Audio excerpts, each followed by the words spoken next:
de leucemia linfóide aguda. E nossa equipe é composta por Beatriz de Fátima, por Migelusa, por Ítala e por José Alberto. Então, a leucemia linfóide aguda, ela é caracterizada pela produção excessiva e descontrolada de blastos do tipo linfóide na medula óssea, e também pelo bloqueio na produção normal de glóbulos vermelhos, dos glóbulos brancos e também das plaquetas. E existem 3 subtipos. No subtipo L1, vamos ter células do tipo primitivas, imaturas, uniformes, um pouco pequenas, com citoplasma escasso e núcleos arredondados, e geralmente só existe um. No subtipo L2, vamos ter células primitivas, imaturas também, que variam de tamanho e quantidade de citoplasma, e a proporção entre o núcleo e citoplasma raramente é tão elevada em relação ao subtipo L1. No subtipo L3, vamos ter células primitivas imaturas com citoplasma de coloração azul intenso, contendo numerosos núcleos P-nucleares, como podemos perceber aqui na imagem, e geralmente são pequenos. Então, inicialmente, os blastos passam a circular na corrente sanguínea, substituindo os elementos normais do sangue, e aí eles desenvolvem as citopenias nas demais linhagens celulares. As alterações moleculares, sejam elas cromossômicas, estruturais ou polifórmicas, podem promover uma redução, e isso pode levar à apoptose, que é a morte celular. Os blastos leucêmicos, eles infiltram na medula óssea e podem ocupar de 20% a 30% das células brancas, podendo chegar em até 80% dos casos total dessas células. A expansão dos blastos ocupa o espaço necessário para a produção dessas células hematológicas na medula, e isso acarreta, então, em uma provável pancitopenia. Em relação ao quadro clínico, vamos ter palidez nas mucosas, fadiga, cansaço, palpitações e dispneia. E também podemos perceber o aparecimento de petequias ou purpúreas, que são essas manchas aqui vermelhas, que acontecem por conta da diminuição dos neutrófilos. E também podem ocorrer essa gingivomorragia aqui, como podemos perceber nessa imagem.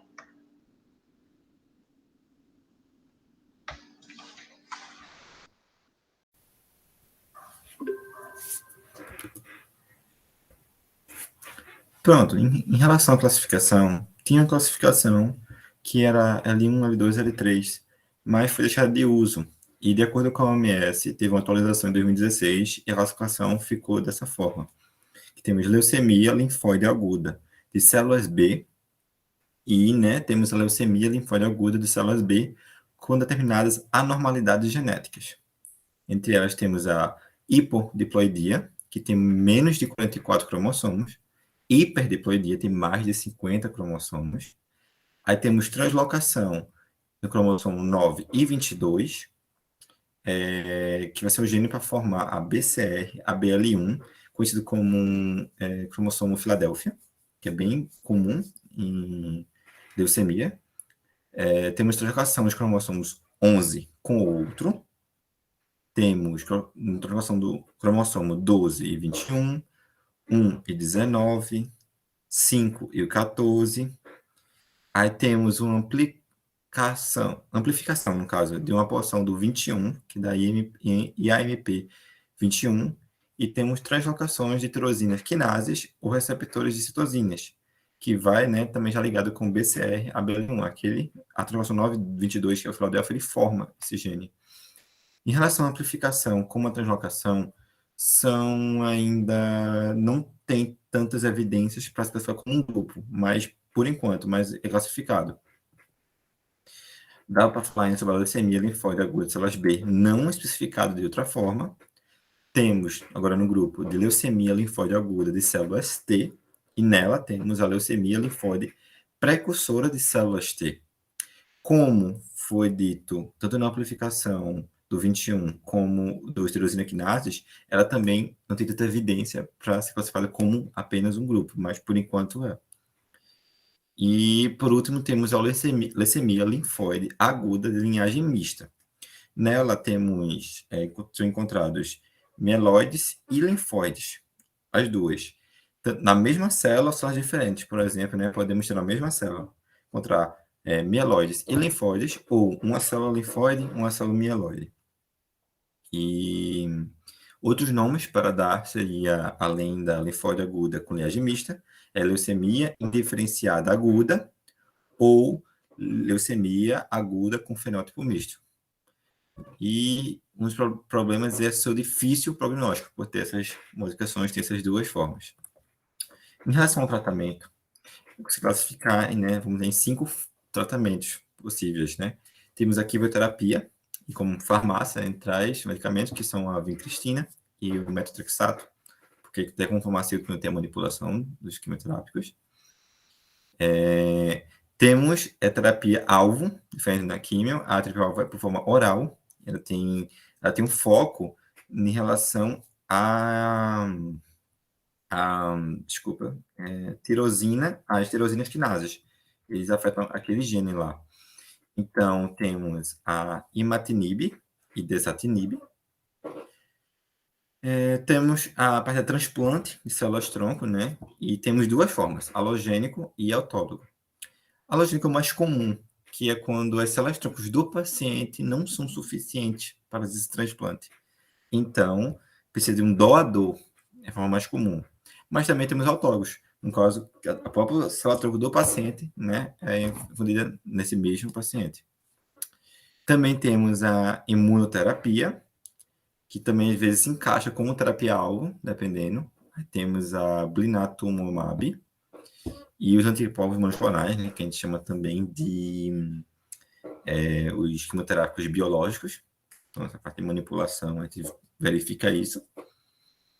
E em casos especiais ou casos realmente que tenham uma gravidade maior, até como antes, né, a gente tenta remediar aquelas células, né, diminuir esse problema para poder fazer uma cirurgia ou uma radioterapia.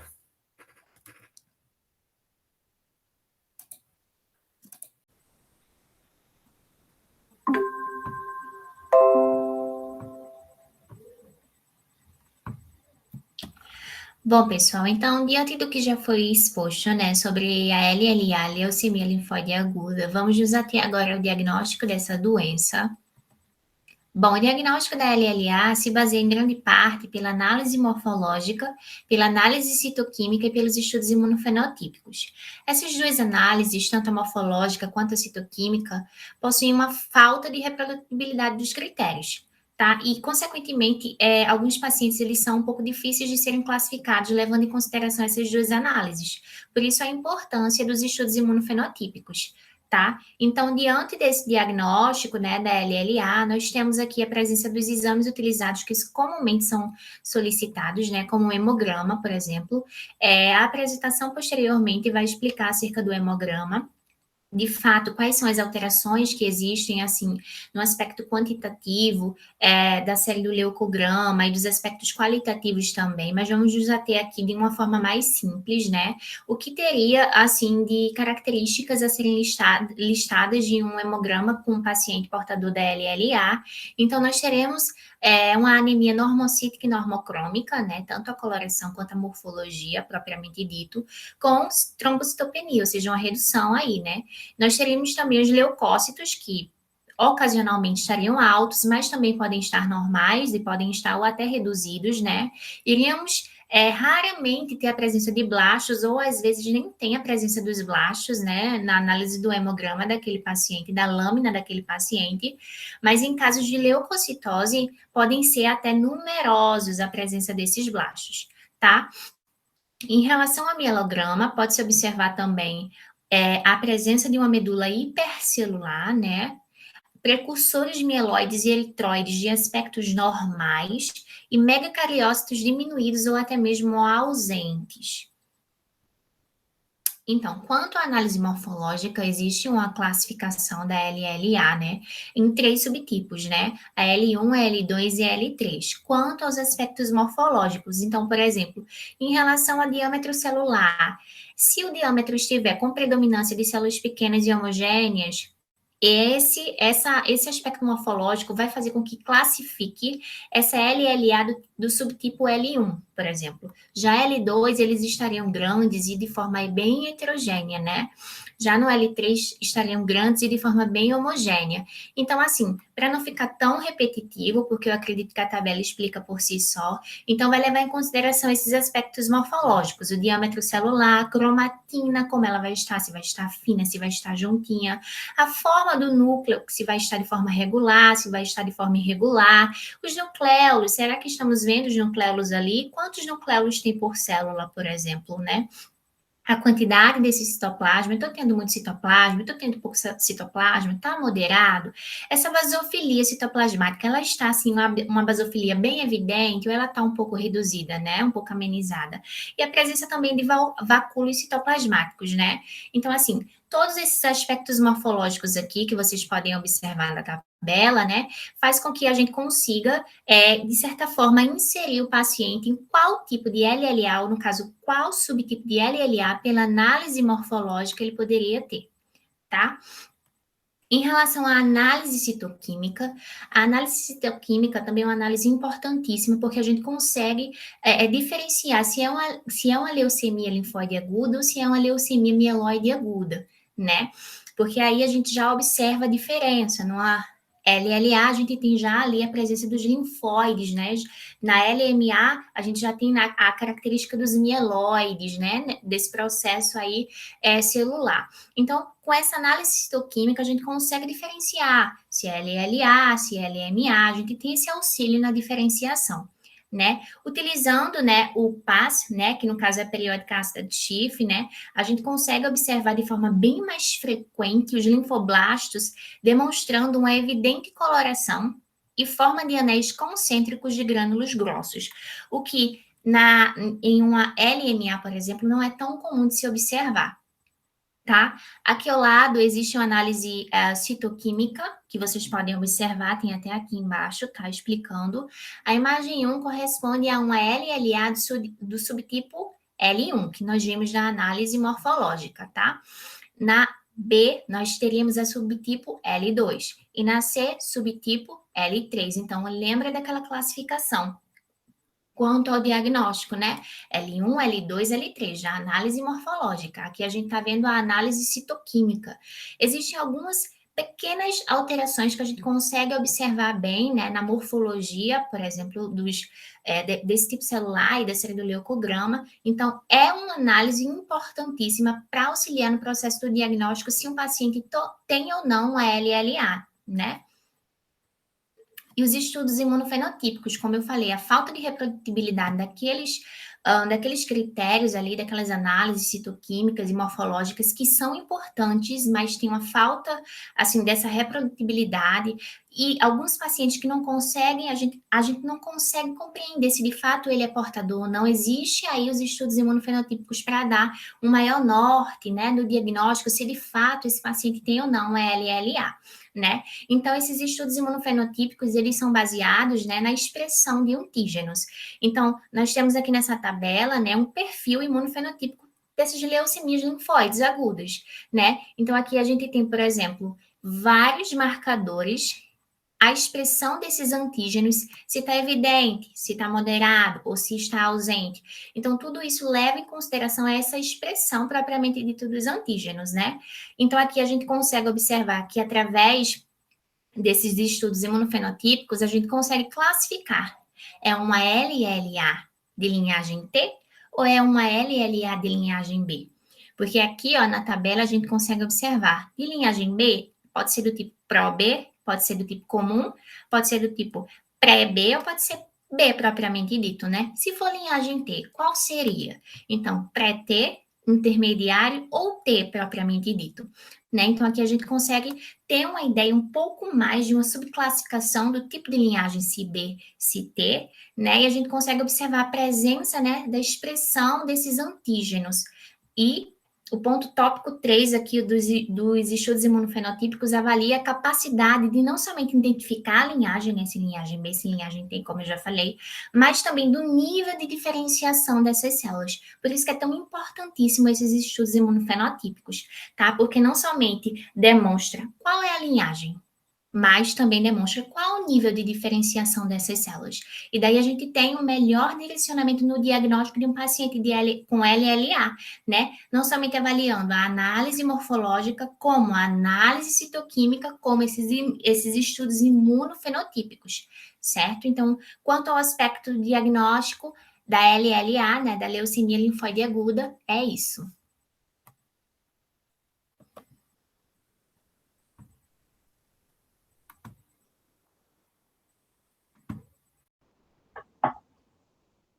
Oi, vamos continuar agora falando um pouco mais sobre o hemograma no paciente com LLA. Gostaria de dizer a vocês que ele é um exame inicial, que é usado para avaliar a qualidade das células sanguíneas. Então, sozinho, ele não pode fechar o diagnóstico de uma pessoa, o médico não pode determinar a partir dele, dizer que o paciente tem LLA. Existe sim uma série de alterações que no hemograma de uma pessoa com LLA, mas o hemograma sozinho não pode determinar essa patologia.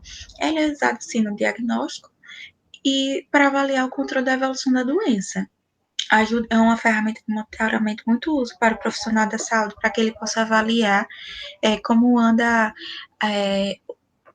a resposta do paciente frente ao tratamento oncológico, por exemplo. Quais as alterações que a gente encontra na série vermelha? As alterações são do tipo anemia normocítica e normocrômica, como presença de trombocitopenia, isto é, baixo número de plaquetas. Quais são as alterações que a gente encontra na série branca? Dois tipos, leucocitose ou leucopenia. Leucocitose, alto número de glóbulos brancos. Leucocitose, quando eu tenho um número alto de glóbulos brancos, eu vou também ter a presença de uma grande quantidade de blastos. Vai ser numerosos. Quando eu tenho baixo número de glóbulos brancos em pacientes leucopênicos, por exemplo, os blastos estarão raros ou ausentes. Neste caso, de pacientes leucopênicos, geralmente vai ser em caso de pessoas que vai ter uma lesão na medula óssea, ou vai ser provocada até por pessoas que vêm passando por um tratamento quimioterápico, que nesse caso o tratamento é eficaz, né, que diminuiu o número de glóbulos brancos, então tá legal aí, o tratamento tá dando certo. No caso do hemograma, vamos agora mostrar um hemograma de pessoa com LLA. Vamos observar primeiro a série vermelha, olha aqui o número de hemoglobinas, eritrócitos, hematócritos. Então, a partir daí, a gente chega à conclusão que o paciente está com anemia normocítica e normocrômica. Agora, lá embaixo, o número da plaqueta, minha gente, a plaqueta está muito baixa, está baixa, né? Então, a gente chega à conclusão de que o paciente se enquadra naquele outro requisito, trombocitopenia. Paciente com anemia e trombocitopenia. Vamos agora ver o número de leucócitos do paciente. Leucócitos dos pacientes, enorme. Olha a quantidade de leucócitos exagerada. 116 mil. Então, se ele está com leucocitose, o paciente também vai ter numerosos blastos, quantidade numerosa de blastos. Realmente apresenta quantidade numerosa de blastos. Então, a partir daí, nós vemos que o paciente se enquadra naqueles requisitos que a gente tinha avaliado anteriormente, se enquadra ainda na questão, ou é um paciente que está passando por um tratamento oncológico que infelizmente não está dando certo, o médico vai ter que reavaliar esse tratamento oncológico, ou é um paciente que descobriu a doença há pouco tempo, né, que vai ainda iniciar aí na luta contra o câncer.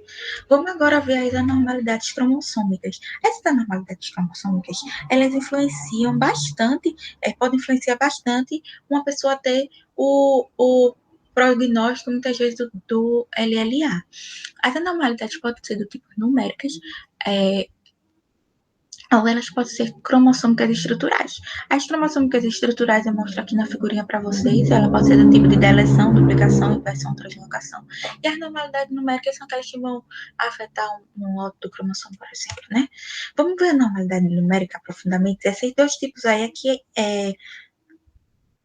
são achados em pessoas com LLA, hiperdiploidia, hipodiploidia, hiperdiploidia. Olha aqui os requisitos: 47 a 50 cromossomos serão encontrados no outro cromossomo. Vai ser um IT de 1,6 e ele vai ser mais comum em pessoas em comum com o tipo de câncer LLA do tipo PROPEI. 20% dos pacientes pediátricos que têm LLA estarão englobados aí. Já a hipodiploidia vai ter um menor número de cromossomos, 45 ou menos cromossomos. E números quase haploides, entre 24 a 36 cromossomos, ele vai estar ligado, infelizmente, a um pior prognóstico da doença. Agora vocês observam que eu trouxe uma tabela que eu gostaria de detalhar com vocês. Infelizmente, não vou ter tempo, então eu só vou falar da principal aqui, essa que está grifada. É uma tabela que traz as anormalidades cromossômicas estruturais. Essa aqui que está grifada, ela é encontrada principalmente nos artigos científicos como um codinome de cromossomo Filadélfia. O cromossomo Filadélfia é essa anormalidade cromossômica que vai envolver o braço Q34 do cromossomo 9 e o braço Q11 do cromossomo 22, envolvendo os genes BCR e ABL. A partir dessa alteração cromossômica, vai haver uma maior atividade dessa proteína aqui, tirosinoquinase. O que é que ela vai fazer? Quando essa atividade está hiperestimulada, vai aumentar o número de produção de glóbulos brancos lá na medula óssea. A partir desse aumento de produção de glóbulos brancos, aumenta a chance da leucemia, principalmente a leucemia do LLA pré-B. Existem outros tipos de anormalidades cromossômicas, mas que não vai dar tempo de eu comentar com vocês, mais tarde vocês voltam e revejam isso aqui, por favor. As referências do nosso trabalho estão aqui. Eu gostaria de agradecer em nome de todo o meu grupo e dizer que nós estamos disponíveis para tirar qualquer dúvida. Muito obrigada.